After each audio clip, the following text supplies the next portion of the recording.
You ask Tiger to solve. This deals with linear equations with one unknown. The final result is x equals 1 over 8. Let's solve it step by step. Simplify the expression. Simplify the fraction. Simplify the arithmetic. Group all constants on the right side of the equation. Add 1 to both sides.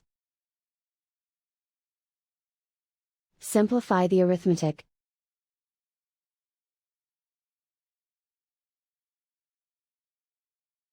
Isolate the x.